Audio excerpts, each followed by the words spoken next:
ਮੈਂ ਕਿਹਾ ਪਤਾ ਨਹੀਂ ਕਿੱਥੋਂ ਮੋਰਿਆ ਮਾ ਪੈ ਗਈ। ਨਹੀਂ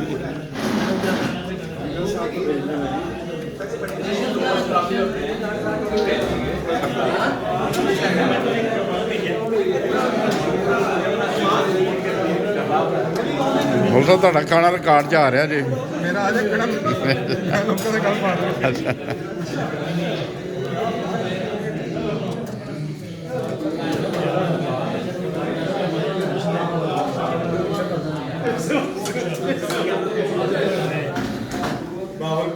ये स्टोरियां बना लेते